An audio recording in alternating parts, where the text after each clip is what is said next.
Bapa kami yang di surga, kudus namamu,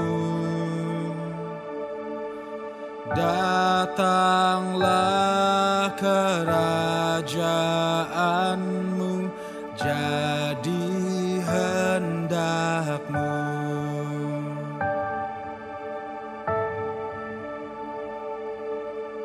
Tiada yang lebih berharga dari kasih-Mu,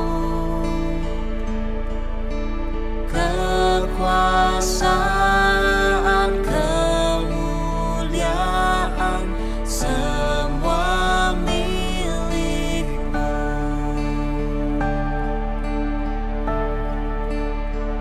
Ku naikkan syukurku,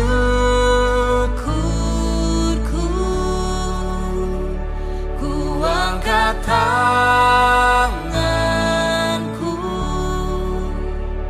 padamu, Yesusku. Ku berserah penuh.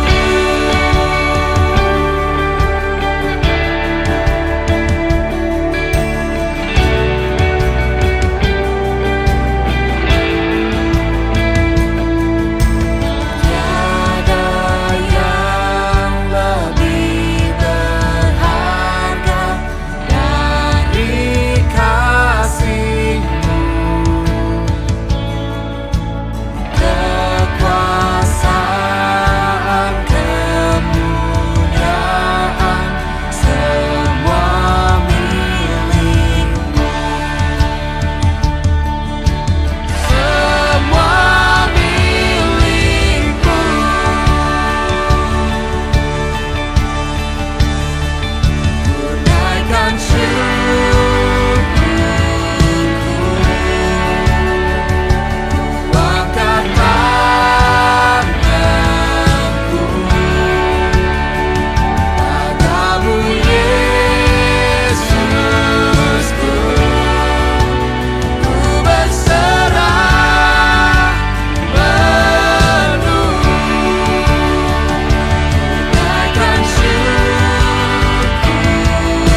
Our Father, come into this place, fill our hearts with grace. Stir within us, let your spirit come to life. Christ reigns over us. Death has lost its power, as the risen King is here.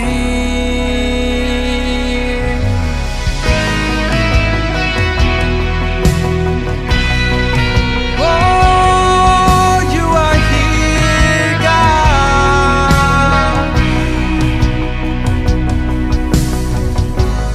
God our Savior, here we worship you. Love has set us free.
Happy Sunday, the cause.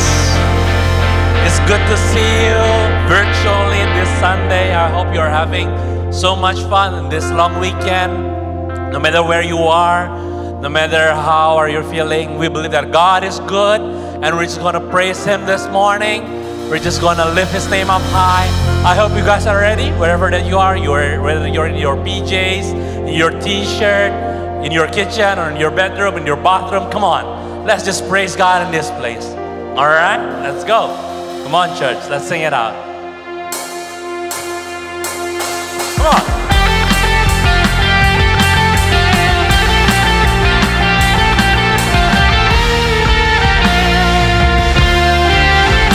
Here we go. Tuhanlah kekuatan dan mazmurku, ya gunung batu dan keselamatanku. Hanya padamu hatiku percaya, Kaulah menara dan kota perlindungan. Ku mau selalu bersyukur, sebab cintamu padaku takkan pernah berubah.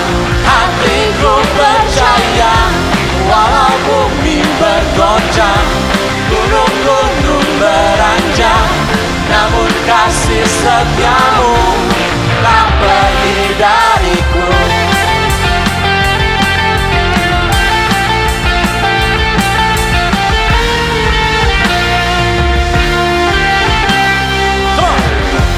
Tuhanlah kekuatan dan mazmurku, ya gunung batu dan keselamatanku. Hanya padamu hatiku percaya, Kaulah menara dan kota perlindungan. Ku mau selalu bersyukur, sebab cintamu padaku takkan pernah berubah.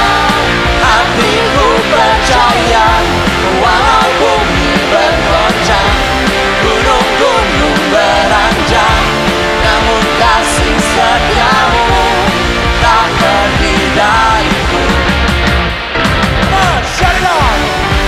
Ku mau selalu bersyukur, sebab cintamu padaku takkan pernah berubah.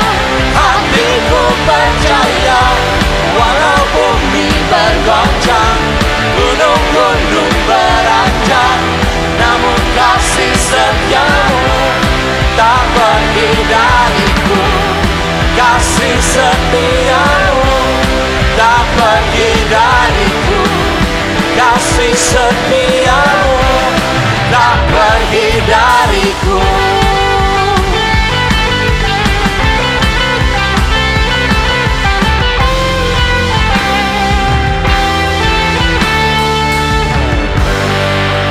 Give you praise, oh God. Oh, we love you, Lord Jesus.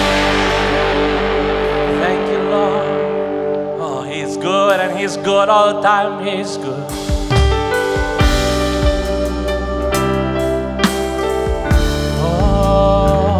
Worship this place, oh God.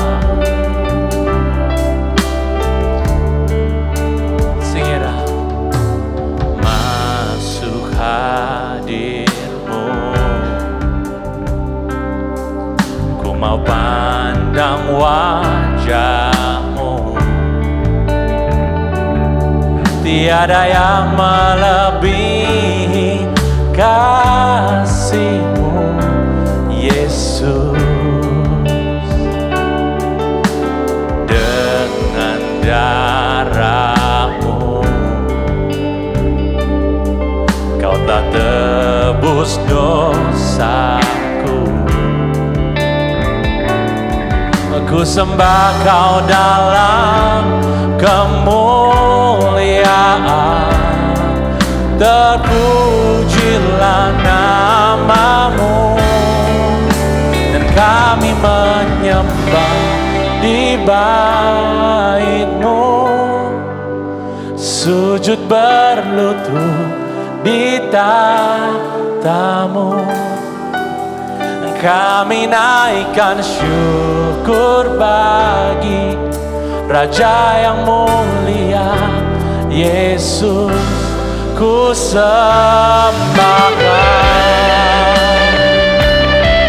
Oh, ku sembah Kau Tuhan.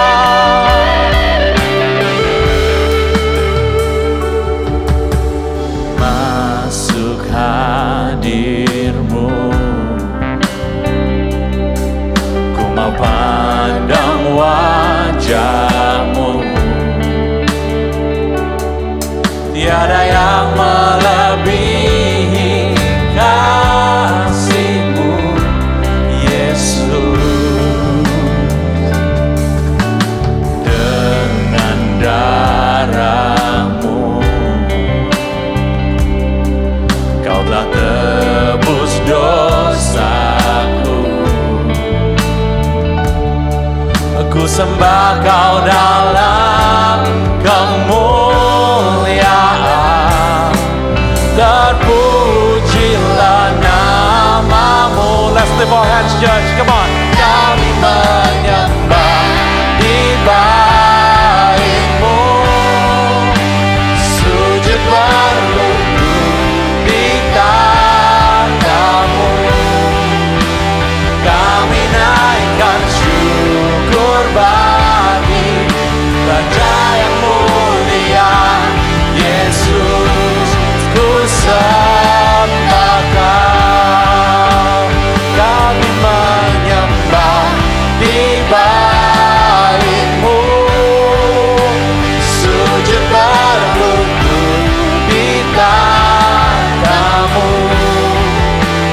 Kami naikkan syukur bagi Raja yang mulia, Yesus ku sembahkan. Yesus ku sembahkan. Yesus ku sembahkan.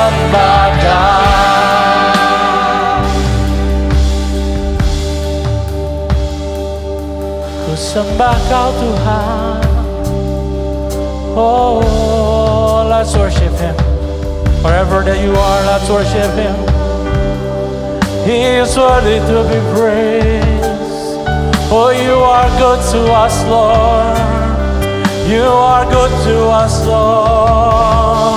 Take us deeper, oh God. Take us deeper, oh God.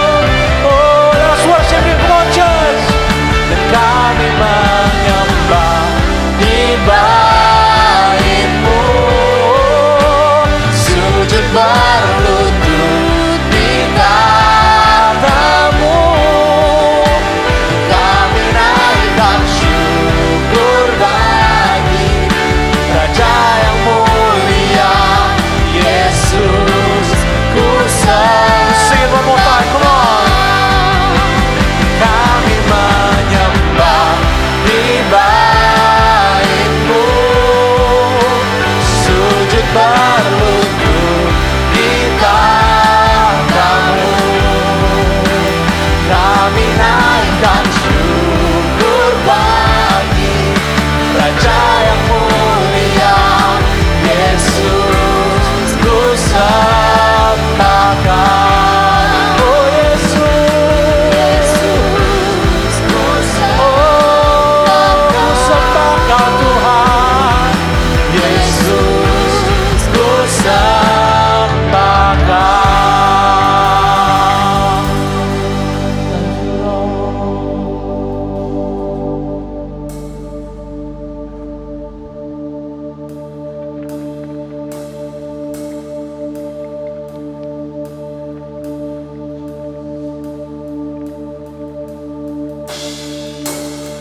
Segenap hatiku menyembahmu Yesus, ku bersyukur padamu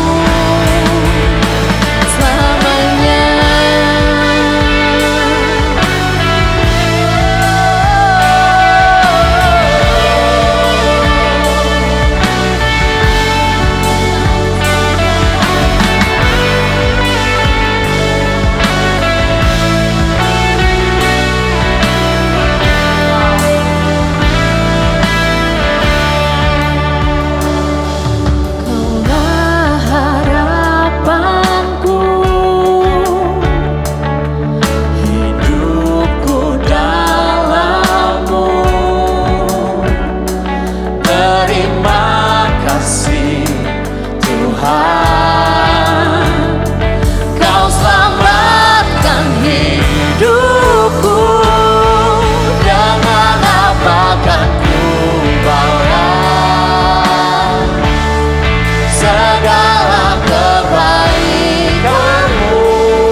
Thankful for you, God.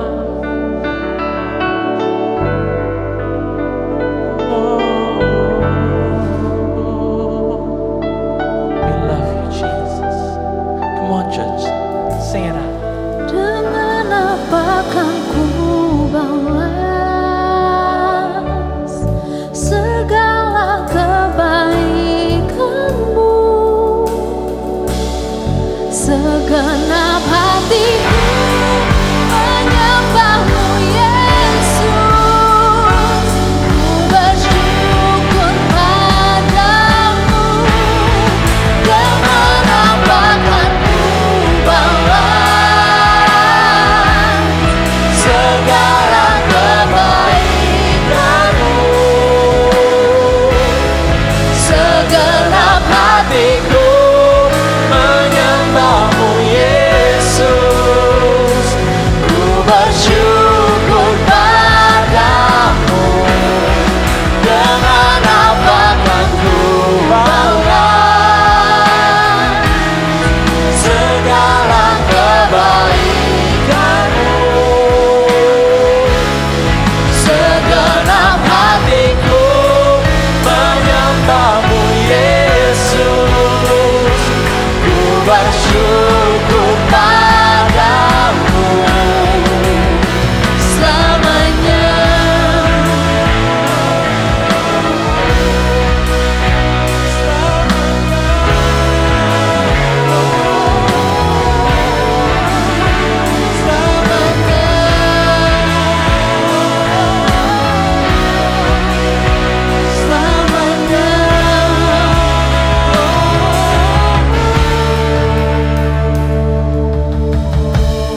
bersyukur Tuhan,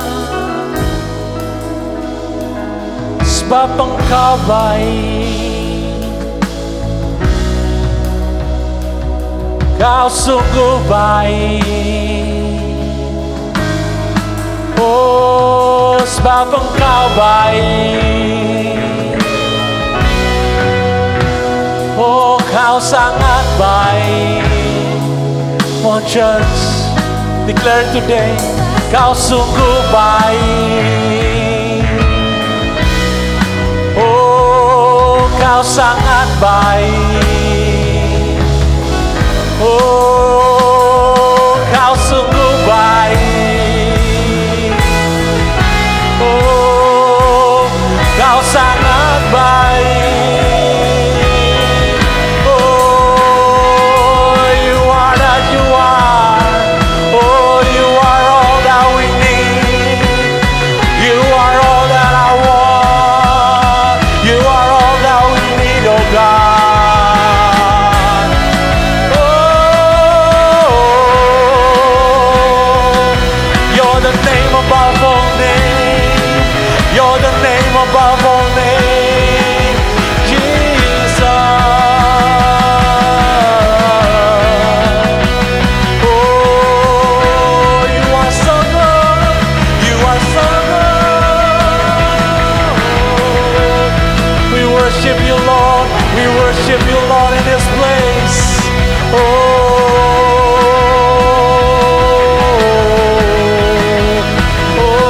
we love You, Lord. We love You, Lord. We love You, Lord.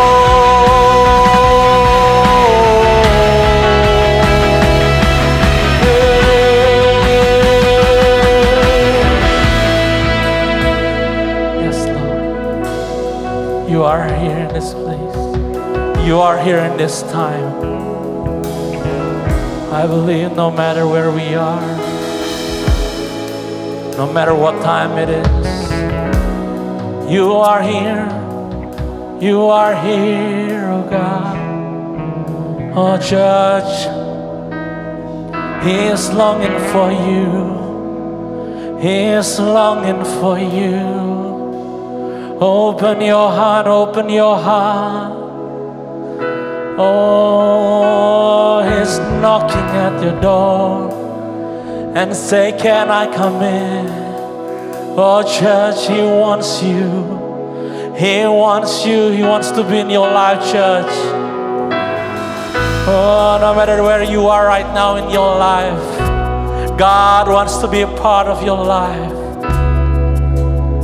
Oh, He wants to come in and bring you peace.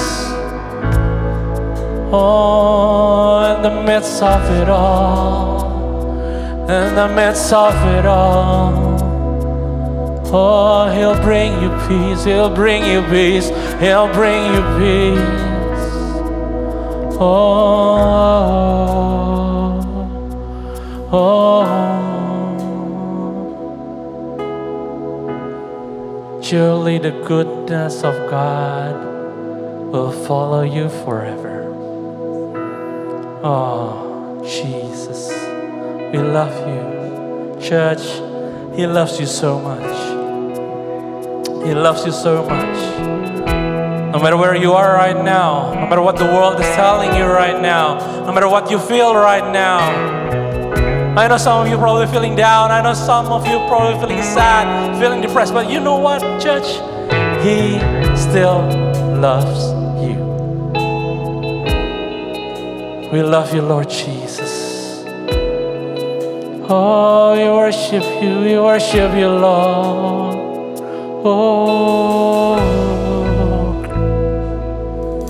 we worship You, Lord, in this place. He is good, He is good. God is always good.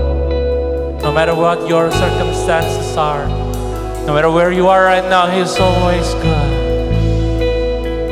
Oh, His plans for you, for goodness, it's for grace, it's for fullness. He'll bring you peace, He'll bring you peace, He'll bring you peace. Oh, yes, Lord. He is here in this time. Here is here in this time, oh God. Oh, let's worship Him. Kau ku sembah,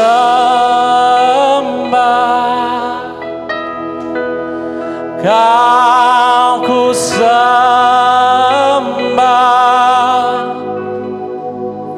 Kau ku sembah, oh Tuhan. Let's exalt Him in this place. Come on. Kau ku sembah,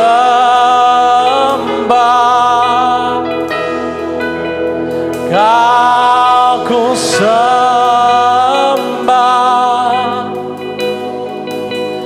Kau ku sembah, oh Tuhan. Everybody sing it out. Come on, church. Kau ku sembah, yes, He's worthy to be praised. Kau ku sembah,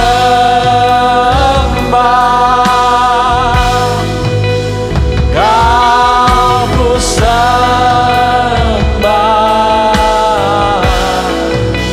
oh Tuhan. Kau ku sembah,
Engkau ku sembah,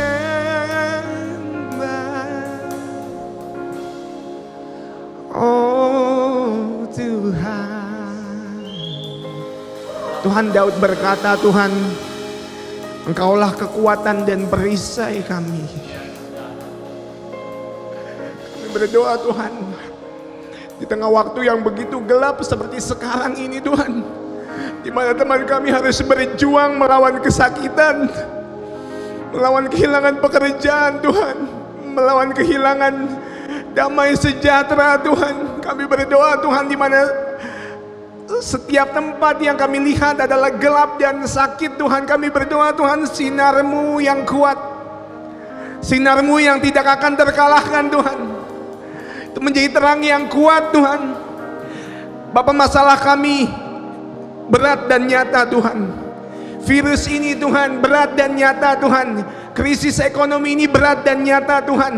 Tapi kami tahu Tuhan, di lubuk hati kami yang paling dalam, kalau Yesus kami, Juru Selamat kami, Engkau lebih nyata Tuhan, dan kuasa-Mu lebih besar Tuhan daripada setiap virus Tuhan, daripada setiap ketakutan Tuhan, daripada setiap kekhawatiran Tuhan. Kuasa-Mu lebih besar Tuhan, lebih besar Tuhan. Yesaya 54 ayat 17, bahwasannya setiap senjata yang ditempa akan Engkau tidak akan berhasil, tidak akan berhasil. Bapa, kami berdoa Tuhan, pada saat ini Tuhan, kami deklarasikan nama-Mu Tuhan di umat kami The Coast Indonesia Tuhan. Kami angkat hati kami Tuhan, kami angkat tangan kami Tuhan, kami angkat Tuhan pikiran, jiwa dan perasaan kami kepada kasih-Mu Tuhan. Karena hanya kuasa-Mu yang mampu Tuhan, hanya kuasa-Mu yang mampu menopang kami yang lemah sekarang ini Tuhan. Hanya kuasa-Mu Tuhan yang mampu Tuhan untuk membawa kami Tuhan, menggendong kami Tuhan keluar dari krisis ini Tuhan. Maka kami katakan, Engkau ku sembah,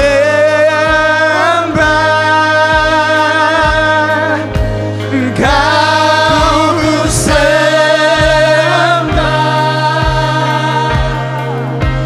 Engkau ku sembah.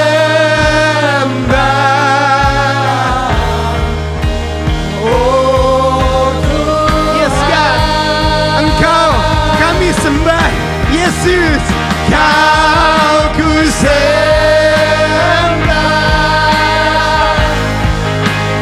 Kau ku sembah,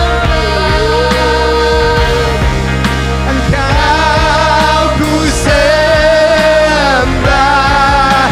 Come on, sekali lagi, Engkau ku sembah, Engkau ku sembah Tuhan. Yes God, Engkau kami sembah.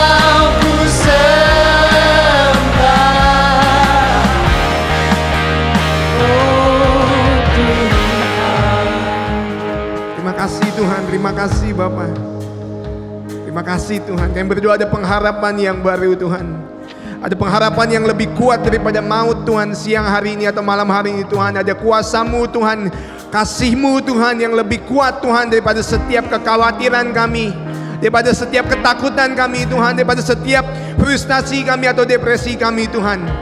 Dalam nama Yesus kami berdoa, amen, amen, amen. That was the prayer for our giving. Pastor Julian, I honor you today. Pastor Yohanes and everyone. Yesaya 54 ayat 17a, setiap senjata yang ditempa terhadap engkau tidak akan berhasil, tidak akan berhasil. God, today, siang, malam, sore, atau pagi hari ini, jikalau kami memberi Tuhan kepada gereja-Mu Tuhan, Kami percaya Tuhan, ini bukan hanya sekedar uang yang kami berikan Tuhan, tapi ini adalah lambang dan simbol dari hati kami Tuhan, yang waktu kami memberi kepada gerejamu, kami mengatakan kepada Engkau Tuhan, Tuhan ini kepercayaan kami Tuhan, ini iman kami Tuhan, bukan di materi kami, bukan di kekuatan kami, bukan di karir kami, bukan di pekerjaan kami Tuhan, tapi pada kuasa-Mu Tuhan. Maka kami memberi Tuhan, untuk menyatakan kepadamu Tuhan, untuk mendeklarasikan Tuhan secara lantang kepada hati kami sendiri, kalau Engkau masihlah Tuhan, Engkau masihlah Raja Tuhan, Engkau masihlah Sang Penebus Tuhan. Terima kasih Tuhan. So we give with a cheerful heart. Untuk saudara yang ingin memberi, pemberian dapat diberikan kepada Bank Mandiri GJKI The Cost di 165 005 000 7773. Kami juga menyediakan QR Code yang dapat saudara scan lalu kamera Android atau iPhone saudara, dan it will help you to give. Lalu yang berikutnya adalah ibadah hari Minggu akan selalu kita rayakan pada hari Minggu pada pukul 9.30 untuk ibadah TC Kids. Bagi saudara yang memiliki anak-anak atau anak-anak muda yang ingin dibawa kepada kindergarten school, Sunday school, boleh dibawa ke TC Kids pada pukul 9.30 setiap hari Minggu pagi. Dan untuk saudara-saudara yang merayakan hari Minggu dan gereja bersama dengan kita, bisa tune in ke The Cost Indonesia setiap jam 10.30 pagi di YouTube kita. Sekian pengumuman pada hari ini, dan mari kita siapkan hati kita untuk mendengarkan firman Tuhan dari Pastor Julian.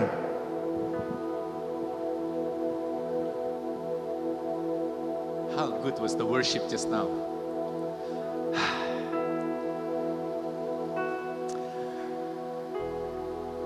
Sampai speechless ya. You know, just missing the presence of God. Begitu rindu bisa berkumpul as a church. I think kalau kalian bisa ada di sini bersama dengan saya rasa kalian bisa mengerti yang saya maksud, bahwa truly we miss a lot the church, the assembly of the believers together. Wow. Saya kemarin teringat ada yang membagikan mengenai hal ini, dan I think it's really beautiful. Dia katakan demikian. Ada 12 mata-mata yang masuk ke dalam tanah perjanjian. Yang 10 berkata di sana ada raksasa. Sedangkan 2 yang lain berkata mereka melihat ada anggur yang begitu besar. Kota yang begitu melimpah dengan susu dan madunya.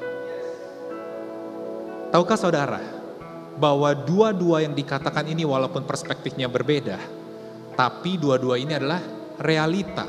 Benar di sana ada raksasa, benar di sana ada kesulitan, tapi benar juga di sana ada anggur yang besar, ada kota yang melimpah dengan susu dan madu. Sekarang pertanyaannya, perspektif manakah yang saudara ingin pakai di dalam kehidupan saudara? Perspektif manakah yang saudara rasa dan percaya Tuhan lebih berkenan? Hari ini saya mau katakan, Tuhan ada di pihak saudara. Tuhan tidak meninggalkan saudara. Tuhan hanya bisa memikirkan hal yang baik bagi saudara. Tuhan hanya bisa mendatangkan hal yang baik bagi saudara. Udah mau khotbah. Praise Jesus. Thank you so much. Kita boleh berikan tepuk tangan dulu untuk tim worship, langsung jatuh ya kan ya. Tim worship boleh silakan turun. Saya ingin memulai firman yang ingin saya bagikan. Mantap ya, kalau saya itu emang sering dikenal sebagai katanya sering bikin jatuh, lagi naik jatuhin aja langsung. Hari ini saya ingin membagikan sebuah firman yang saya beri judul Perjanjian Damai. Sebelum saya membagikan isi dari apa yang ingin saya bagikan pada hari ini, saya ingin berterima kasih sebelumnya kepada semua yang pelayanan, baik yang terlihat maupun yang tidak terlihat. Ini semuanya secara terus-menerus, secara konsisten, mereka taking care of our church. Baik dari yang main service ataupun juga the cost kids, saudara-saudara. Dan juga social media, mungkin saudara tidak sadari. Jadi ada beberapa ucapan syukur yang secara khusus saya ingin berikan kepada saudara-saudara, kepada teman-teman kita yang membagikan firman.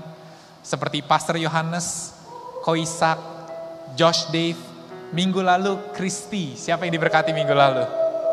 How good was that? Dan juga yang melakukan devotion kita setiap minggunya di IGTV The Cause. Ada Shandy, Grace Lewiana, Dea, Ardian, Ivan Rudi. Lalu ada Pastor Yohanes lagi. Nanti juga akan ada beberapa muka baru yang saat ini ingin saya rahasiakan terlebih dahulu agar bisa melihat sebagai kejutan. So I really want to thank you. I really want to thank you every one of you yang terus melayani kami semua, terus memberikan kami makan, terus memberikan kami kekuatan, terus mendukung kami. Jika Anda baru di keluarga The Cause ini, atau Anda sudah lama tapi masih belum terlalu mengenal kita, izinkan saya membagikan sedikit tentang siapa dan bagaimana keluarga kita ini. Saudara bisa bayangkan bahwa The Cause itu seperti sebuah keluarga, tapi keluarga yang sangat besar, saudara-saudara. Yang tentu seperti keluarga pada umumnya kita memiliki orang tua. Dan orang tua rohani kita adalah Pastor Indra dan Kristi. Kita adalah one big family yang mau mendukung satu sama lain, mengasihi satu sama lain, dan encourage one another. Tentu saja namanya rumah tangga, namanya keluarga. Ketika orang tua yang masak atau sediain makanan, pasti kita sangat suka. Tapi bukan berarti ketika our brothers and sisters kalau masak itu nggak kita dukung, saudara-saudara. Di keluarga saya, adik-adik saya itu, saya ada 2 adik perempuan, mereka cukup suka masak dan cukup suka baking.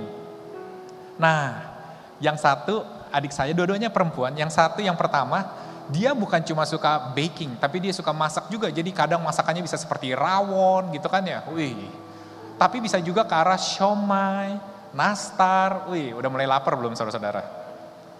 Tapi yang satu lagi, adik saya perempuan yang satu lagi, saya perhatiin ya, dari awal ketika dia mencoba belajar baking, sampai sekarang, jadi kurang lebih udah lebih dari 10 tahun, menu andalan dia cuma satu, saudara-saudara, cheesecake. Dari awal baking sampai sekarang cuma bisa cheesecake. Saya nggak pernah lihat lagi dia bikin yang lain. Sekarang mendingan, cheesecake-nya ada variasinya. Strawberry cheesecake, ya kan ya. Ada Nutella cheesecake, mendingan tapi masih cheesecake. Dan saya tanpa gagal, dari awal mereka belajar masak sampai sekarang, saya ini bagian quality control, saudara-saudara. Jadi saya pasti mencobai. Tapi whatever differences yang mereka bisa lakukan di dalam konteks memasak, saya mau mereka tahu bahwa saya akan selalu menjadi orang yang akan makan dan menikmati makanan mereka. Selain masakan orang tua saya.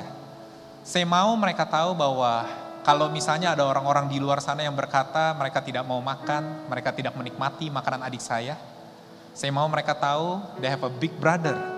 They will always enjoy and will always love what they bring. Saya rasa inilah keluarga, saudara-saudara. Disinilah The Cause. Ada momen-momen orang tua kita yang membagikan firman, seperti Pastor Indra dan Kristi. Tapi akan ada momen-momen our brothers and sisters yang membagikan firman. But I want to be the first person. I want to be the big brother. Yang I will sit down, I will listen, and I will enjoy apapun yang mereka bawakan. Wow. In fact, I will support them. I will show them my love. Ketika mereka ingin membagikan, saya tidak akan sabar untuk menunggu. Dan ini bukan hanya untuk preacher, saudara-saudara. Demikian juga untuk setiap pelayan di tempat ini. Yang melayani baik worship leader, singer, musician, operator, TC Kids, siapapun, I will be the big brother yang will enjoy whatever that you are giving. This is our family's culture. This is our home. Wow. Alasan kenapa saya bisa mulai berpikir seperti ini, karena digambarkan di dalam firman. Wow, ngeri gak kalau pendeta ginian aja udah digambarin dalam firman. Tapi Roma 5 ayat 1 berkata demikian. Sebab itu kita yang dibenarkan karena iman, kita hidup dalam damai sejahtera dengan Allah oleh karena Tuhan kita Yesus Kristus. Kita mengasihi Allah bukan karena kita yang sanggup mengasihi Dia, tapi truly because Dia mengasihi kita terlebih dahulu. Kita bisa memberi karena kita pernah tahu rasanya menerima. Tapi juga ayat ini juga berbicara tentang sebuah perspektif. Perspektif yang benar mengenai siapa yang ada di pihak kita dan harus kita bela. Dan juga siapa yang bukan di pihak kita dan yang kita harus berjaga-jaga dan melindungi orang yang ada di pihak yang sama dengan kita. Saya dulu berpikir dengan cara yang berbeda tentang Tuhan. Ketika saya tidak mengerti kasih karunia, saya mempunyai pandangan yang berbeda mengenai Tuhan. Saya berpikir itu Allah seperti manusia yang seringkali atau bahkan terkadang cukup labil. Seakan-akan Allah akan dekat sama saya dan senang sama saya ketika saya baik. Dan Dia akan marah sama saya bahkan menjauhi atau menghukum saya ketika saya tidak baik. Dan ini menjadi sebuah polemik. Mulai berat gak bahasanya? Polemik, jarang-jarang saya pakai kata itu. Jadi saya akan gunakan sekali lagi, polemik. Dalam kehidupan sehari-hari. Bukan saja saya menjadi gak yakin apakah maksud Dia adalah baik dalam kehidupan saya, tapi terkadang saya juga bertanya, apakah sakit, penyakit, musibah, atau hal buruk lainnya itu datangnya dari Dia?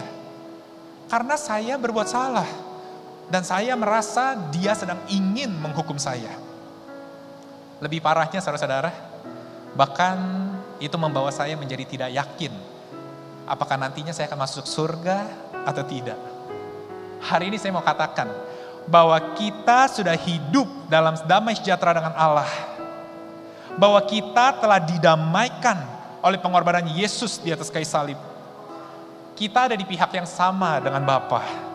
Dan Dia tidak lagi memandang kita sebagai musuh. Dan bahkan Dia tidak pandang kita lagi sebagai objek kemarahan.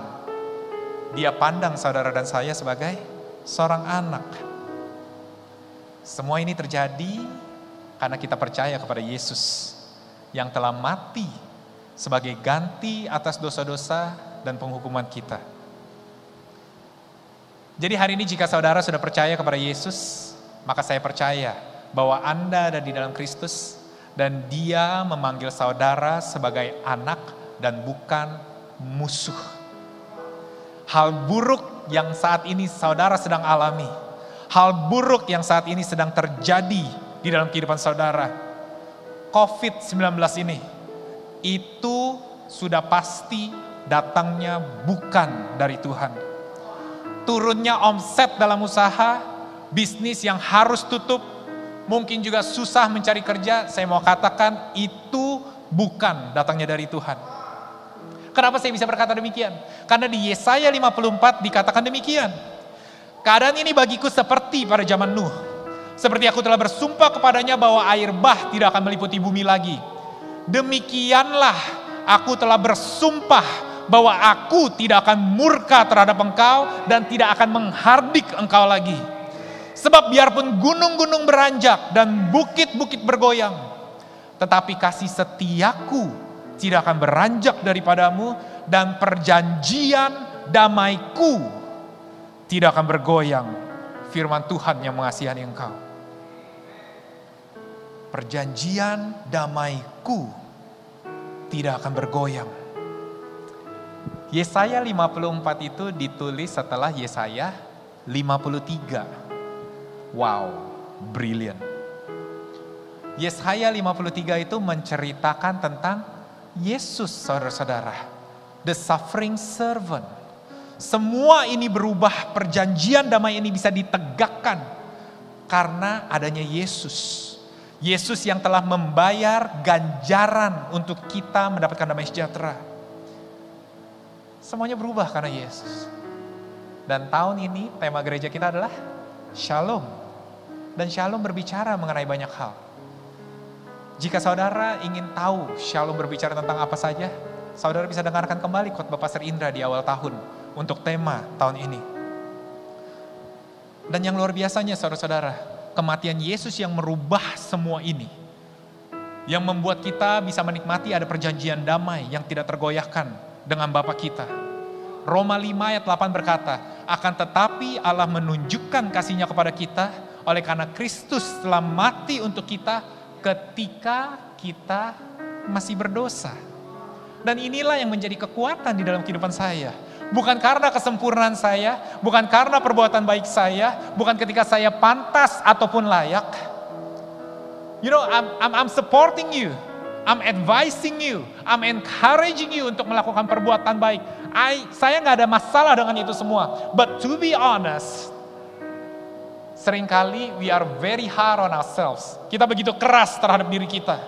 Dan ketika kita tidak di dalam kondisi yang terbaik, ketika kita sedang gagal, ketika kita sedang lemah, disinilah kita mulai bertanya, where is God? Is God still on my side? Apakah jangan-jangan dia sedang marah? Apakah jangan-jangan dia sedang menghukum? Apakah jangan-jangan dia sedang mendidik dan ingin menghancurkan agar saya bisa belajar dari kesalahan ini? Namun inilah hati Paulus ketika berbicara kepada jemaat Korintus. Waktu mereka semua gagal. Mereka semua hidupnya tidak sedang dalam keadaan yang baik. Berzina. Mereka mabuk-mabukan. Tapi Paulus menulis sebab Allah mendamaikan dunia dengan dirinya oleh Kristus dengan tidak memperhitungkan pelanggaran mereka. Dan dia katakan, ia telah mempercayakan berita pendamaian itu kepada kami. Dan hari ini saya ingin memberitahukan saudara-saudara, inilah berita damai tersebut. Bahwa Tuhan telah mengikat dirinya dengan sebuah perjanjian, yaitu perjanjian damai. Pengampunan dosa itu bukan hanya terjadi ketika kita belum percaya dan mau menjadi seorang yang percaya. Tapi pengampunan itu masih terjadi bahkan sekarang ketika kita sudah percaya dan merasa we are not good enough. Ada dua ayat yang ingin saya tunjukkan. Yang pertama di Yeremia 31. Dikatakan sesungguhnya akan datang waktunya, demikianlah firman Tuhan. Aku akan mengadakan perjanjian baru dengan kaum Israel dan kaum Yehuda. Inilah perjanjian baru kita. Saya fast forward ke ayat 34. Sebab aku akan mengampuni kesalahan mereka dan tidak lagi mengingat dosa mereka. Tuhan ampuni kesalahan saudara dan saya. Dan Tuhan tidak ingat lagi dosa saudara dan saya. Lalu dikatakan di Roma 4 ayat 6. Seperti juga Daud menyebut berbahagia orang yang dibenarkan Allah bukan berdasarkan perbuatannya. Berbahagialah orang yang diampuni pelanggaran-pelanggarannya dan yang ditutupi dosa-dosanya. Berbahagialah manusia yang kesalahannya tidak diperhitungkan Tuhan kepadanya. Wow. Kalau dia sudah mengampuni kesalahan, saudara-saudara. Kalau dia sudah tidak lagi mengingat dosa, maka dia tidak lagi ada alasan untuk menghukum saudara dan saya. Kalau dia sudah mengampuni pelanggaran dan menutupi dosa-dosa, maka dia tidak lagi bisa menjatuhkan kutuk dan amarahnya ke dalam kehidupan saudara dan saya. Kalau dia sudah tidak lagi memperhitungkan kesalahan saudara, maka hanya ada berkat dan kebaikan yang mengikuti kehidupan saudara dan saya. How good is our God? 1 Korintus 14 berkata demikian. Sebab Allah tidak menghendaki kekacauan, tetapi damai sejahtera. Hati Tuhan bukanlah untuk membuat hidup kita kacau. Hati Tuhan bukanlah untuk membuat hidup kita di dalam kebingungan. Hati Tuhan bukanlah untuk membuat hidup kita seakan-akan galau, ragu dan takut. Apakah Tuhan sayang sama saya atau tidak? Apakah Tuhan ingin berkati saya atau tidak? Apakah Tuhan ingin marah sama saya atau tidak? Tuhan tidak menginginkan kekacauan. Tapi hati Tuhan adalah shalom. Wow, jika saudara dengar kembali khotbah Pastor Indra tentang shalom, maka saudara tahu bahwa shalom bukan hanya berbicara tentang perasaan damai, tapi shalom berbicara tentang seluruh aspek kehidupan saudara dan saya. Jadi camkan ini.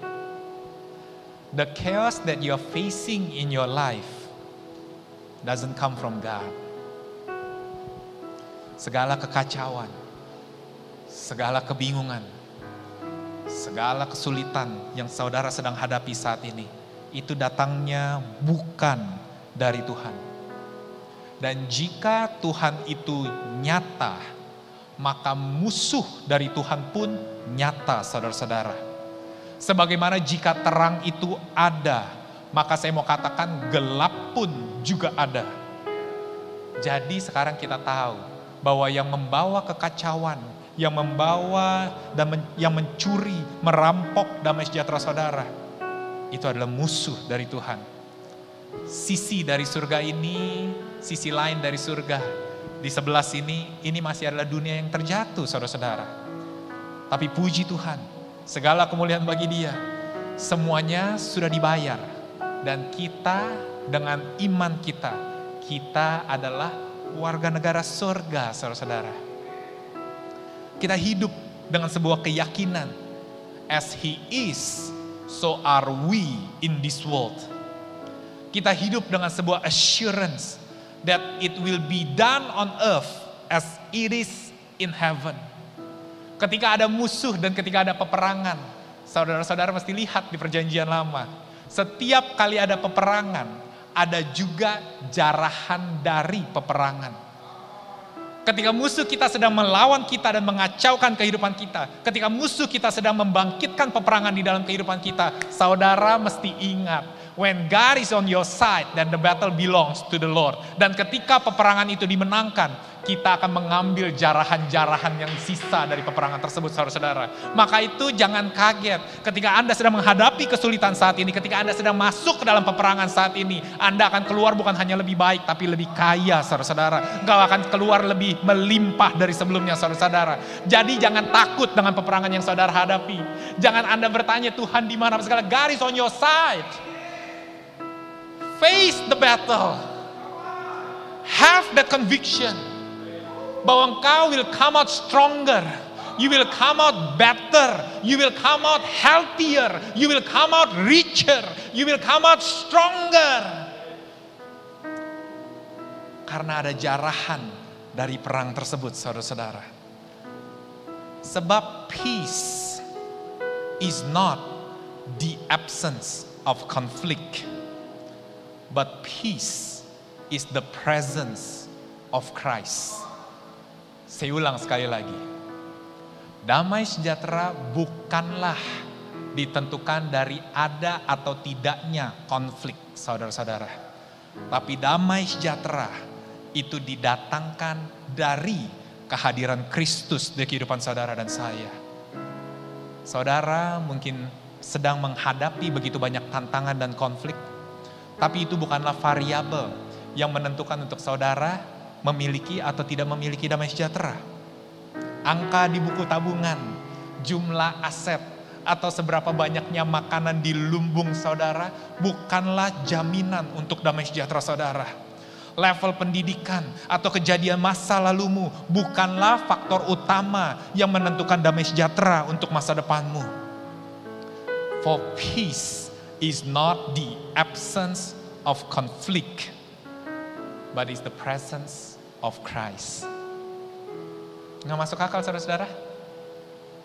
It makes no sense, but this is grace. And I know you're with me in this place. Wow, it makes no sense. Grace will meet you when our logic ends. Karena kasih karunia berbicara kepada hati kita, saudara-saudara. Karena itu kita berjalan dengan iman dan bukan dengan apa yang kita lihat. Karena seringkali tidak masuk akal. Maka itu tadi saya katakan di awal. Ada 10 mata-mata dan ada 2 mata-mata.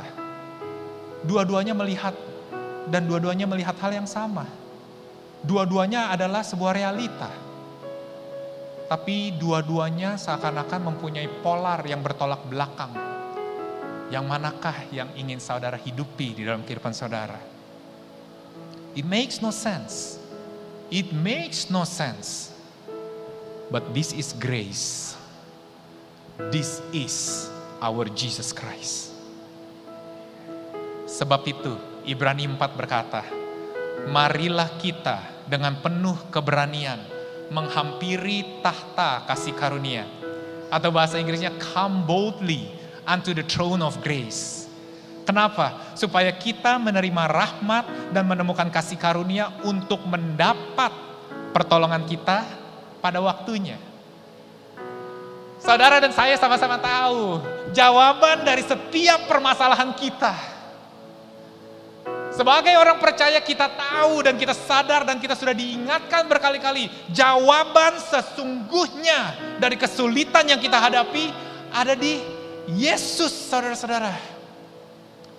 Tapi seringkali kita sungkan, kita malu, kita bahkan terlalu mempertahankan harga diri.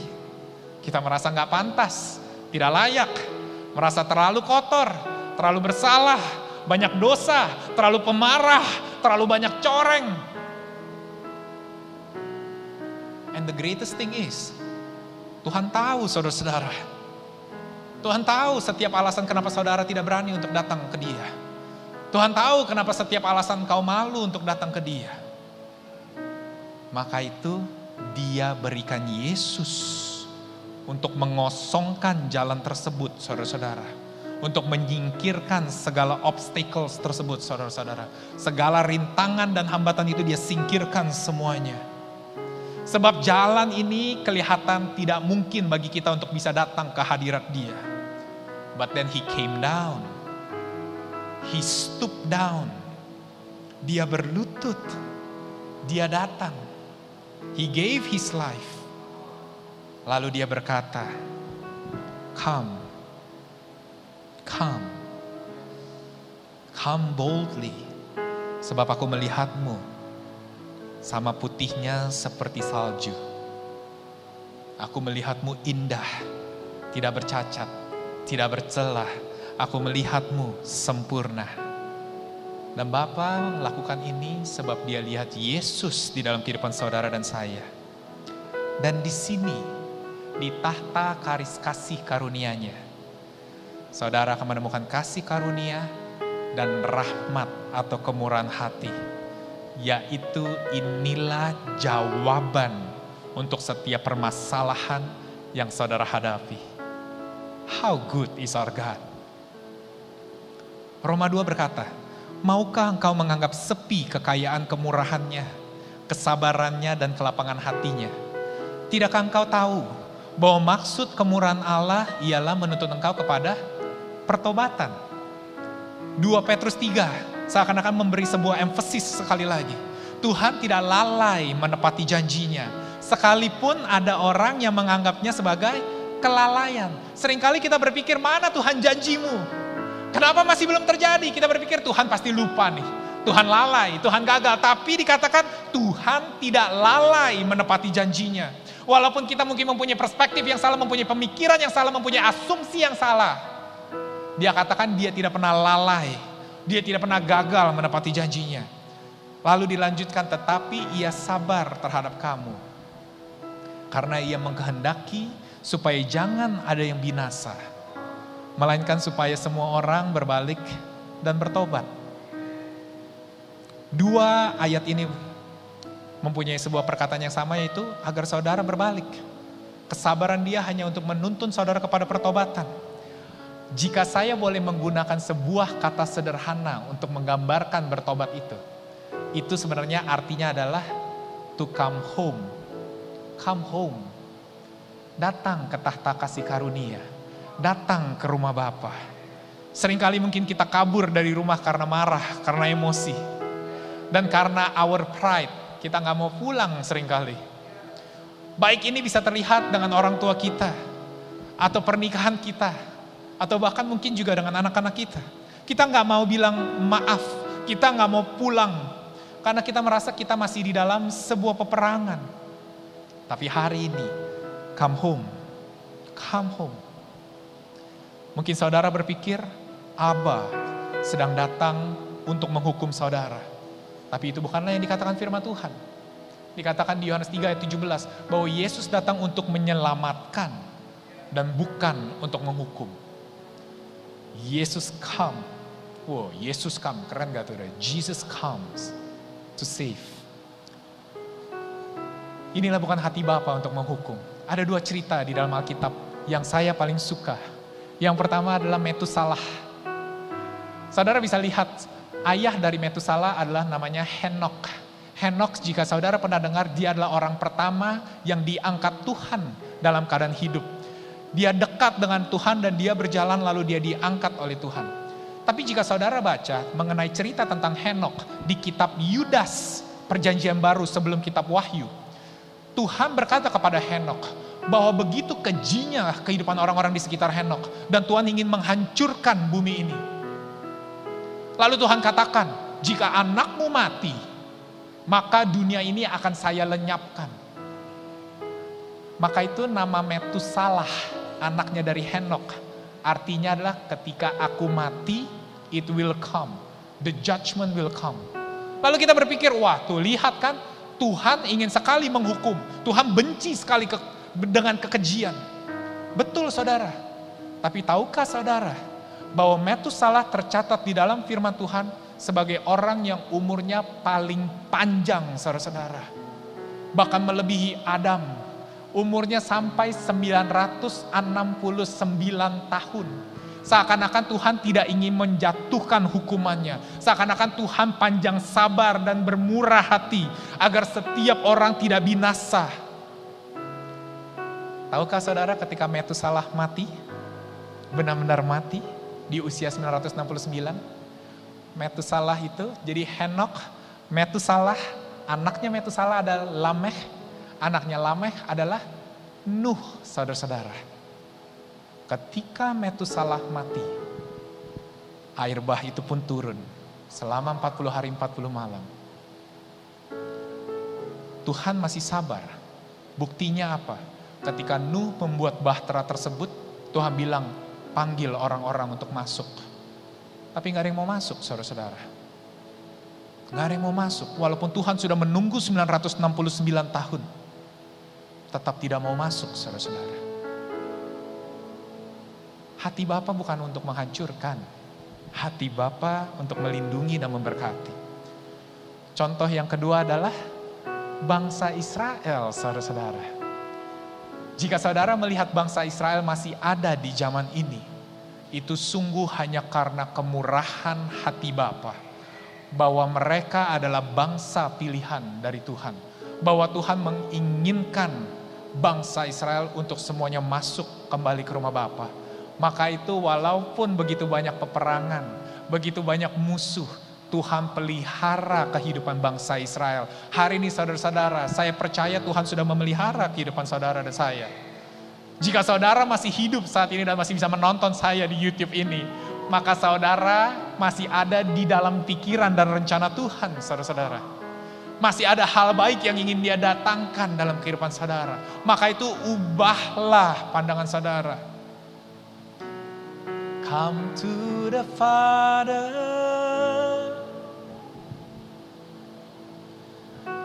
Know your gift is small.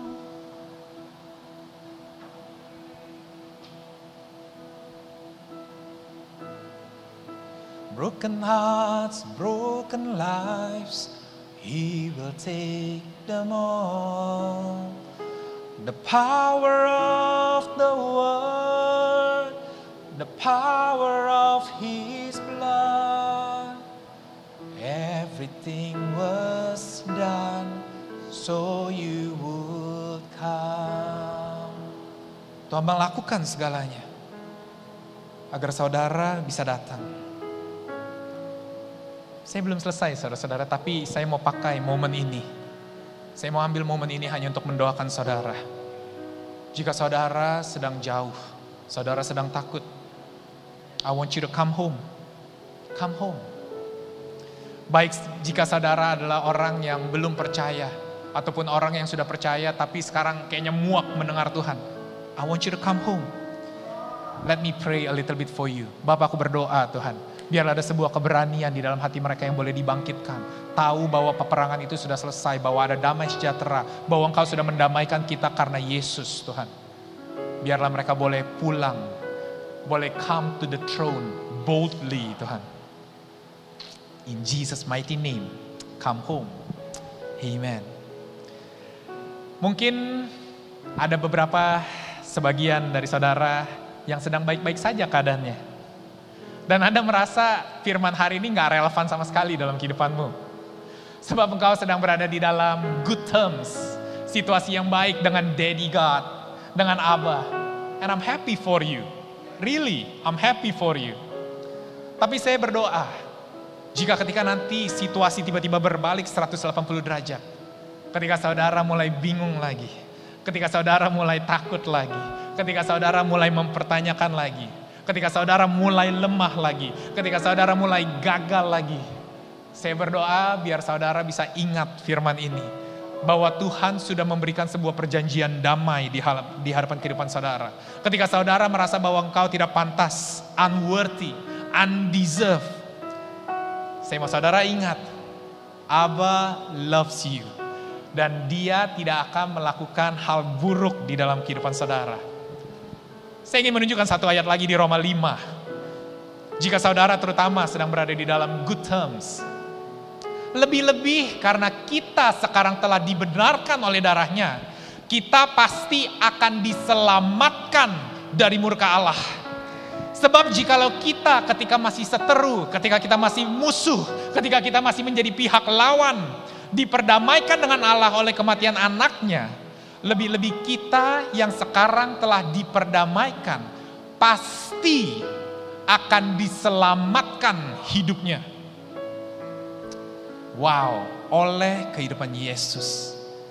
Come boldly, bukan hanya berbicara mengenai pengampunan, tapi keberanian untuk datang ke dalam tahta kasih karunia juga berbicara mengenai keberanian untuk meminta hal-hal yang besar di dalam hidupmu. Datang dengan penuh keberanian ke dalam tahta kasih karunia juga berbicara mengenai berani untuk berharap akan hal-hal besar. Saya mempunyai seorang anak bernama Jedidiah. Dia baru umur kurang lebih nanti tahun ini 5 tahun. Ketika dia tahu dia salah, dia akan datang untuk minta maaf. Tapi ketika dia tahu dia tidak salah, dia akan datang kepada saya untuk minta dibeliin mainan. Very different. Karena ketika dia lagi salah, dia bahkan tidak berani berpikir untuk meminta mainan. Dia hanya berpikir yang penting dia dimaafkan. Kita sebagai seorang bapak pasti akan mengampuni. Pasti akan memaafkan. Tapi saya tidak mau dia hanya berpikir dia cuma perlu diampuni dan udah hidupnya gitu aja. No, I want him to know that I still want to give him the best thing in his life. Jadi hari ini saya mau katakan kepada saudara-saudara, jika saudara merasa kehidupan saudara sedang baik-baik saja dan tidak ada konflik, saudara merasa tidak ada masalah, tapi jika saudara tidak lagi berani meminta hal besar kepada Tuhan, karena engkau takut kecewa, karena engkau takut untuk berharap, maka sebenarnya saudara tidak sedang menikmati perjanjian damai sejahtera yang saudara miliki ini dengan Bapa.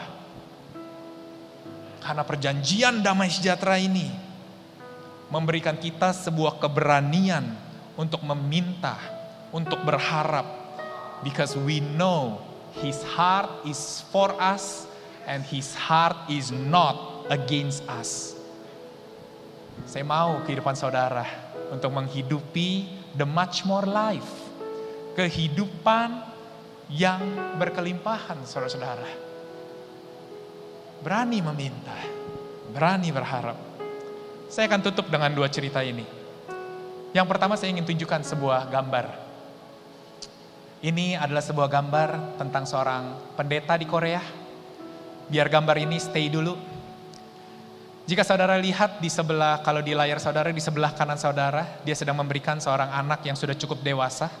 Itu adalah anaknya, saudara-saudara. Jadi ketika anaknya lahir, istrinya harus melakukan sesar.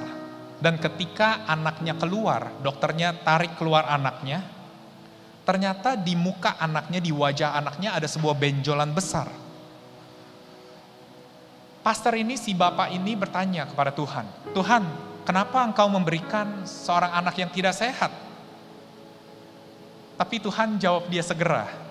Dikatakan begini, didn't I tell you to rejoice and to be thankful in all times and in all things?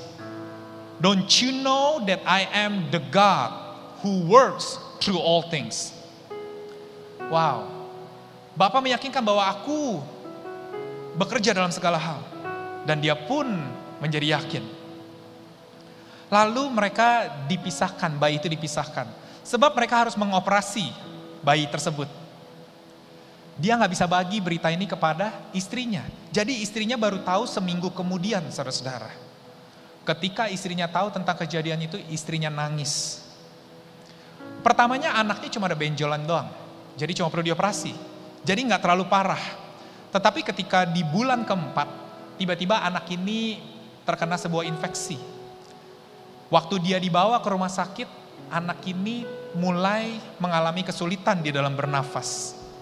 Jadi mulai kekurangan oksigen, saudara-saudara. Dan disitulah hal buruk mulai semakin buruk, saudara-saudara. Mereka mencoba, dokter-dokter itu mencoba melakukan apapun untuk menjaga anak itu agar tetap hidup.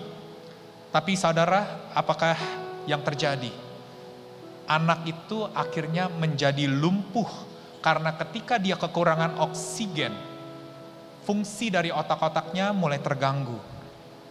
Bukan otak-otak makanan ya, fungsi dari bagian di otaknya mulai terganggu dan akhirnya dia menjadi lumpuh dan gak bisa ngapa-ngapain selain mengedipkan mata, saudara-saudara. Pastor ini berkata, dia memang terlihat hidup, tapi dia sebenarnya sama aja seperti mati. Dan sulit untuk dia bisa terima ini. Tapi sekali lagi Tuhan katakan kepadanya, percayalah kepada aku, jangan khawatir akan apapun. Selama 14 tahun, anak tersebut dari lahir harus tinggal di rumah sakit. Selama 14 tahun. Karena dia tidak bisa bertahan hidup tanpa bantuan alat-alat, tanpa bantuan dari orang lain. Selama 14 tahun, pendeta dari Korea ini akhirnya harus menjual rumahnya. Dan dia dengan istrinya dan anak pertamanya, karena anak laki ini anak dua, jadi mereka berempat tinggal di rumah sakit, saudara-saudara. Habis harta. Tapi yang luar biasa terjadi, karena dia tahu bahwa Tuhan punya rencana. Selama 14 tahun, pendeta ini melakukan penginjilan dan pelayanan, saudara-saudara, di rumah sakit. Dan begitu banyak orang yang menerima Tuhan. Sampai ada satu titik mulai 70 orang berkumpul di rumah sakit dan mulai berdoa. Lalu bertumbuh dan bertumbuh dan bertumbuh. Sampai akhirnya pas ketika dia keluar dari rumah sakit, ada seorang ibu yang memiliki anak yang cacat pun tidak tahan. Dia menitipkan anaknya kepada kakek ini. Saya boleh kasih lihat lagi gambar yang kedua. Tadi gambar yang tadi cuma di sebelah kanan dari saudara. Ketika pendeta Korea ini keluar dari rumah sakit itu, dia terkejut karena melihat angka aborsi dan angka anak dibuang di Korea itu tingkatnya begitu tinggi. Hatinya begitu tergerak. Tahukah apa yang dia lakukan? Dia akhirnya di tembok gerejanya, dia bikin sebuah lubang, dia kasih lampu, dia kasih selimut agar setiap orang yang ingin membuang anak mereka bisa taruh ke drop box yang dia buat. Jika saudara mau lihat, ada film dokumenternya. Namanya The Dropbox Church di Korea. Di dalam waktu singkat, tebak saudara-saudara, berapa banyak anak yang masuk ke dalam kotak Dropbox itu? Ada 600 anak, saudara-saudara. Mereka datang pada malam hari. Mereka pencet bel. Kering, di sebelahnya saudara bisa lihat ada bel. Kering. Biasanya malam-malam, karena kalau lagi siang pada malu. Malam-malam, langsung dia lari ke bawah. Dia ngelihat ada seorang bayi, nangis. Dia bawa pulang. Kehidupan pastor ini bukan hanya kesulitan mengurus anaknya yang sudah cacat dan tidak bisa apa-apa selain mengedipkan matanya. Sampai besar, saudara-saudara. Anaknya sekarang udah kurang lebih umur 40, saudara-saudara. Dia masih urusin. Dia masih kasih makan, dia masih urusin. Kamu bayangin yang punya bayi, kadang yang paling kita malas apa? Pup. Benar gak? Bayangin ini orang dewasa. Dan bukan itu saja.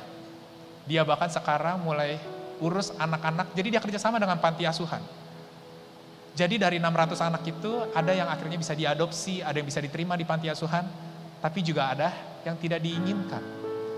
Jadi keluarga ini yang dari berempat, sekarang menjadi lebih dari 10, kurang lebih 12 atau 15. Tapi banyak anak-anak yang Down syndrome, anak-anak yang mengalami mental retardation, tidak diinginkan saudara-saudara. Tapi sang pendeta ini dan istrinya menjadi orang tua untuk kedua anak ini. Cerita kedua yang ingin saya tunjukkan gambarnya. Mungkin saudara pernah lihat. Ini bernama Tim Hoyt, Regu Hoyt. Jadi sekali lagi yang sebelah kanan seorang bapak menggendong anaknya. Jadi anaknya itu bernama Rick Hoyt.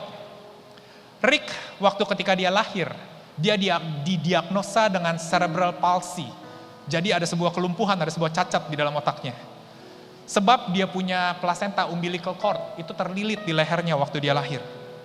Jadi akhirnya sekali lagi, suplai oksigen ke otaknya itu sedikit saudara-saudara. Sehingga dia mengalami yang namanya cerebral palsy. Dia nggak bisa ngapa-ngapain, juga menjadi seperti vegetable, seperti sayur. Jadi makanya setiap kali harus kemana-mana dia harus digendong, dia harus dibawa. Suatu hari dia bawa ke dokter, orang tuanya yang bernama Dick Hoyt, membawa anaknya ke rumah sakit bertemu dengan dokter. Dan dokter berkata, dia masih hidup, perlakukanlah dia seperti anak-anak pada umumnya, dia masih bisa berkembang. Jadi ibu dari si anak ini setiap hari mengajari anaknya. Dia ajarin alfabet, dia ajarin belajar, ajarin komunikasi. Tanpa terasa anak ini pun bisa belajar. Ketika umur 11, suatu hari anak ini nih melihat bahwa dia di dalam sekolahnya itu ada sebuah pertandingan untuk donasi, untuk anak-anak cacat. Dia tanya ke ayahnya, bolehkah kita ikut berpartisipasi? Tahukah saudara lomba apa? Lomba lari, saudara-saudara. Tidak mungkin anak yang cacat ini ikut lomba lari. Jadi apa yang dilakukan oleh ayah? Ayahnya belajar berlari sembari mendorong anaknya di atas kursi roda, saudara-saudara. Setelah perlombaan itu, tahukah apa yang dikatakan anaknya? Anaknya bilang, "Papa, setelah aku lari, saya merasa tidak cacat lagi. It feels like I'm not handicapped." Dan itu memotivasi ayahnya. Sampai tahun 2016.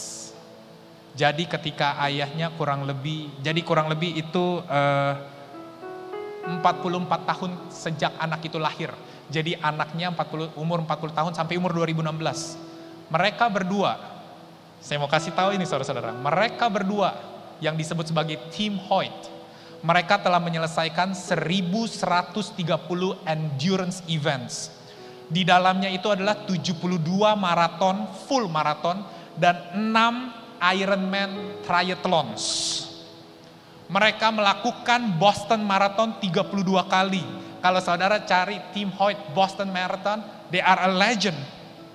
Mereka itu telah berlari kurang lebih 1000 lebih dari event. Bahkan ketika lagi triathlon, ayahnya akan menarik anaknya, gendong anaknya, makanya saya boleh kasih lihat gambarnya sekali lagi. Bapaknya akan menggendong anaknya masuk ke dalam kapal. Jadi bapaknya yang berenang sambil menarik anaknya di dalam kapal, saudara-saudara. Dia akan keluar naik sepeda sambil menarik kursi roda di mana anaknya duduk. Lalu dia akan melanjutkan lari triathlon itu dengan lari sambil mendorong anaknya di kursi roda. Dan Anda bisa lihat, anaknya akan membentangkan tangannya. Dia berkata, "I'm flying. I don't feel like I'm handicapped." Mungkin Anda bertanya, kenapa sih mereka mau melakukan hal ini? Sebab inilah the love of Father. Inilah kasih Bapa, saudara-saudara. Kasih seorang Bapa yang akan melakukan segala-galanya untuk anaknya.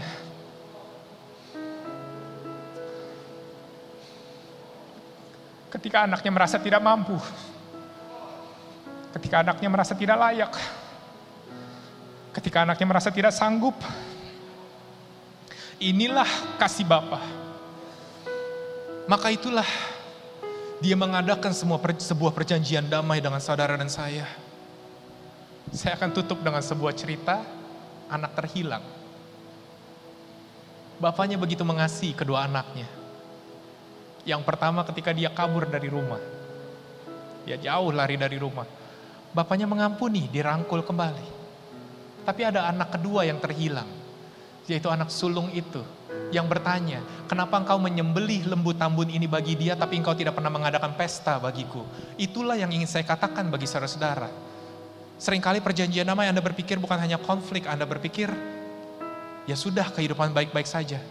Tapi jika saudara juga tidak berani untuk meminta kepada Bapa, jika saudara tidak berani untuk berharap, jika saudara merasa bahwa tidak ada yang baik dalam kehidupan saudara, then you are missing the whole point of this covenant of peace.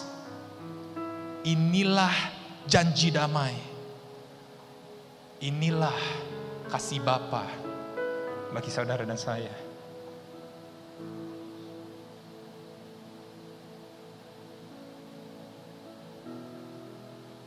Saya ingin mengundang tim worship untuk naik ke atas panggung.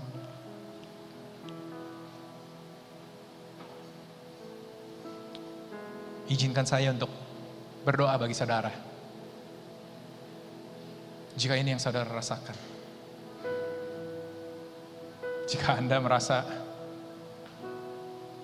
wow, Bapa begitu baik. Ketika saya tidak mampu, ketika saya tidak layak, Dia kasih Yesus. Ketika saya tidak tahu bagaimana caranya pulang, Dia berikan Yesus untuk membuka jalan itu semua.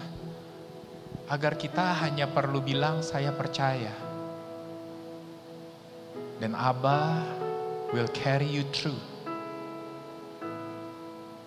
Tidak peduli seberapa besar masalah saudara. Tidak peduli seberapa besar kesulitan saudara. Dia akan pelihara saudara. Dia akan rawat saudara. Dia akan angkat saudara. Dia akan dorong saudara. Dia akan gendong saudara. Kesulitan apa yang saudara hadapi saat ini? Bolehkah kita teduhkan hati kita? Boleh kita pejamkan mata sejenak? Saya ingin berdoa bagi saudara, jika saudara saat ini berkata, Bapa, aku anakmu Bapa. Help.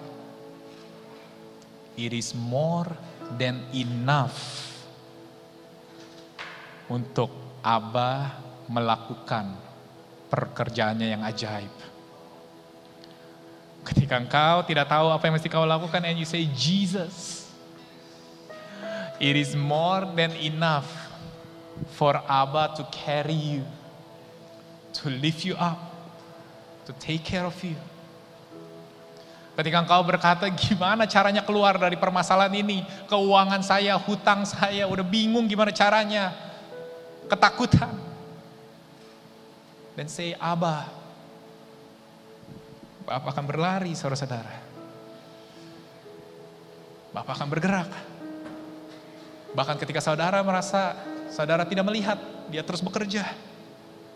Bahkan ketika saudara mensalahartikan setiap perbuatan Dia akan terus melakukan. Dia akan terus memperbaiki. Dia akan terus mengerjakan. Sebab inilah kasih Bapa. Bapa, aku berdoa. Aku berdoa di dalam segala pergumulan kami. Biar kami boleh ingat bahwa kami telah didamaikan Tuhan. Bahwa inilah perjanjian damai yang Kau berikan bagi kami semua Tuhan. That you are our Father and we are on the same side. Wow. Kita bukan lagi seteru, kita bukan lagi musuh. Sebab itu hanya goodness, hanya mercy, hanya grace yang bisa kami alami Tuhan. Aku berdoa Bapak, Kau berkati Tuhan setiap lutut yang mulai goyah. Setiap hati yang mulai bimbang. Setiap pikiran yang mulai tidak tenang. Aku berdoa di dalam nama Yesus Bapak. Ada damai sejahtera yang boleh lahir. Because peace is not the absence of conflict, but the presence of Christ. Berdoa Kau hadir di dalam kehidupan mereka. Berkati mereka Bapak. Hari ini aku berdoa bagi saudara-saudara yang sedang kesulitan untuk tidur. Bahkan saudara berpikir saudara membutuhkan obat tidur untuk membantu Anda tidur. I want to tell you this, be free in Jesus mighty name. You don't need that medicine. It doesn't help you. Itu tidak menolong kehidupan saudara. Itu tidak membantu memperbaiki kehidupan saudara. You need Jesus in your life. Nggak apa-apa hari ini kalau nggak bisa tidur. Besok baru bisa tidur. Walaupun cuma tidur 2 jam, nggak apa-apa. It's better. Dan tidur itu lebih nyata dibandingkan tidur dengan minum obat, saudara-saudara. So sleep. Don't worry. Lalu nanti gimana kerja? Kurang tidur. God will cover your work. Lalu nanti gimana nyetir? God will protect your drive. Because Abba is there for you. So rest if you need rest. Be peace. Saya akan mengundang saudara untuk menyiapkan perjamuan kudus. Kita akan mengambil perjamuan kudus. I hope you are blessed with the message. This is our Abba. Amazing Abba. Dan ini semua terjadi dimulai tadi ketika perjanjian damai itu ditunjukkan di ayat Yesaya 54. Saya sudah katakan bahwa Yesaya 54 itu terjadi setelah Yesaya 53. Bahwa Yesuslah yang membuat seluruh perubahan ini. Maka itu ketika Yesus berkata, makanlah roti ini, inilah tubuhku. Bahwa ganjaran atas damai sejahtera ini sudah dibayar. Bahwa Yesus sudah mati di atas kayu salib untuk membayar damai sejahtera saudara. We are doing sins that we cannot pay. But Jesus pays for all the sins that He never does. Kita melakukan dosa yang tidak bisa kita bayar, tapi Yesus membayar dosa yang tidak pernah Dia lakukan, saudara-saudara. Inilah janji damai tersebut. Mari kita angkat roti ini. Bapa, kami bersyukur Tuhan untuk tubuh-Mu. Kami bersyukur untuk kematian-Mu Tuhan. Bahwa segala ganjaran atas damai sejahtera kami Tuhan, sudah Kau bayar lunas Tuhan. Sakit penyakit tidak ada tempat di dalam tubuh kami Tuhan. Kekurangan tidak ada tempat di dalam tubuh kami Tuhan. Hanya masa depan yang cerah ada di dalam kehidupan kami Tuhan. Hanya masa depan penuh pengharapan yang bisa kami harapkan di dalam kehidupan kami Tuhan. Maka itu Bapa, kami bersyukur Tuhan atas tubuh-Mu ini. Dan setiap yang sakit oleh bilur-bilurnya Engkau telah sembuh. Di dalam nama Yesus, mari kita makan.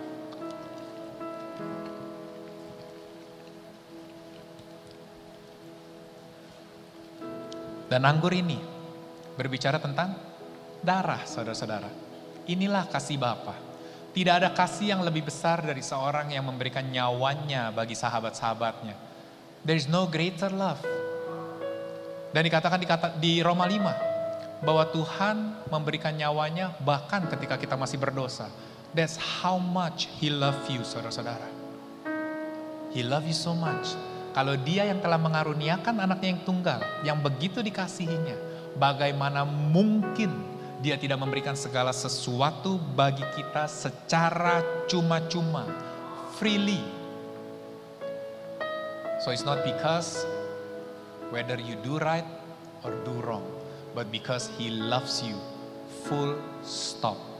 Mari kita angkat anggur ini. Bapak, kami bersyukur Tuhan untuk darah-Mu, kami bersyukur untuk kasih-Mu Tuhan. Thank you Father God, when we fail, you won't fail us. When we are weak, you are strong Father God. Kami percaya Bapa bahwa kami dilingkupi, kami dikasihi, dan kami tinggal di dalam damai sejahtera-Mu. Mari kita minum di dalam nama Yesus.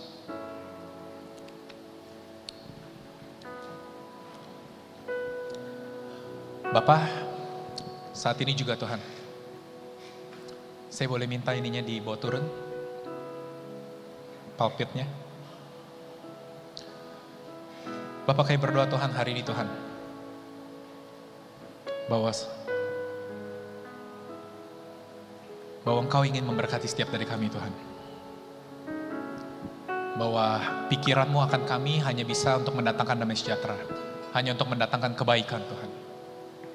Maka itu kami angkat kedua tangan kami. Sekarang kami mengerti arti dari doa imam. The priestly blessing. Ketika dia bilang, the Lord bless you. The Lord keep you, and His face shine upon you. Karena dia begitu bangga melihat anak-anaknya. Dia begitu senang melihat anak-anaknya. Jadi dia hanya ingin memberkati, dia ingin memberkati, dia ingin memelihara, dia ingin menjaga. Bukan hanya saudara, but your family and your children and their children and their children. Wow. Berkat Tuhan sampai ke generasi 1000, saudara-saudara. He love you that much. Peperangan boleh datang, bukan hanya musuh itu dikalahkan, we will take the loot. Kita akan ambil jarahan perang tersebut. Maka itu angkat kedua tangan saudara, diberkatilah engkau. Dimanapun kau berada, apapun yang kau lakukan. Sebab perjanjian damai yang dilakukan oleh Allah dari Abraham, Ishak dan Yakub tidak boleh lalai dan tidak boleh gagal. Setiap firman yang keluar dari mulutnya tidak akan jatuh ke tanah dengan sia-sia. Maka hari ini, terimalah damai sejahtera ini. Bahwa engkau begitu dikasihi, engkau begitu disayang. That your life is prosperous, whatever your situation is. In Jesus' mighty name. Amen. Sing it out. Dengan apa kan ku balas segala kebaikanmu, segenap hatiku menyembahmu Yesus. Ku bersyukur padamu. Dengan apa kan ku balas segala kebaikanmu, segenap hatiku menyembahmu Yesus. Ku bersyukur padamu. Dengan apa kan ku balas segala kebaikanmu, segenap hatiku menyembahmu Yesus. Ku bersyukur padamu. Dengan apa kan ku balas segala kebaikanmu, segenap hatiku menyembahmu Yesus. Ku bersyukur padamu selamanya. Oh, selamanya. Oh, selamanya. Oh, selamanya.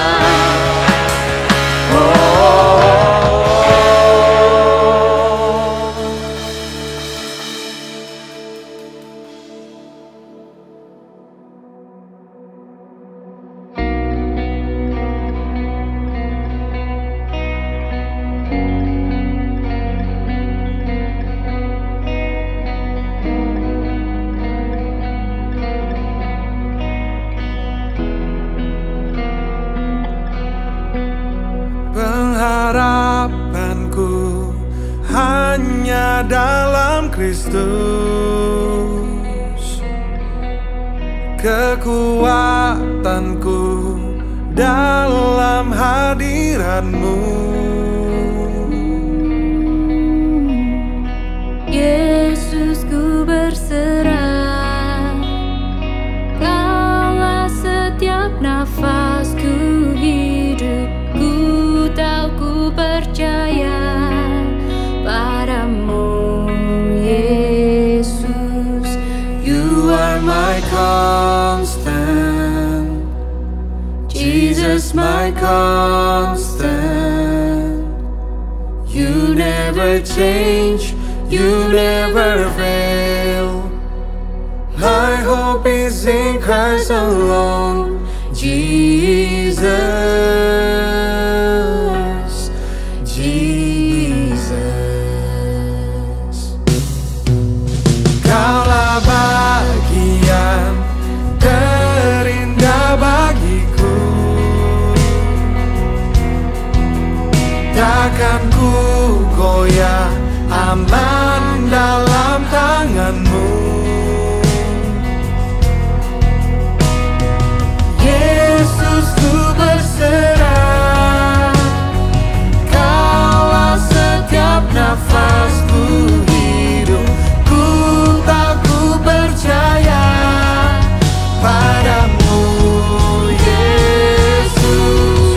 You are my constant, Jesus my constant.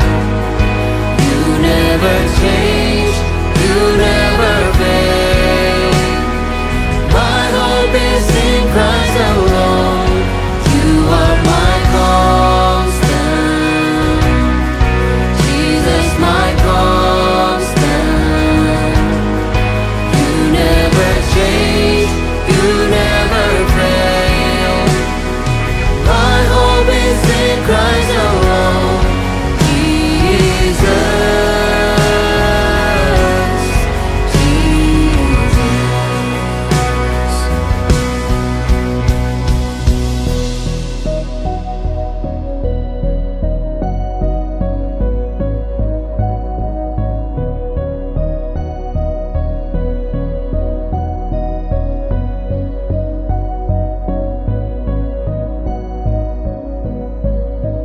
Janjimu kekal selama-lamanya, Kau Tuhan yang setia.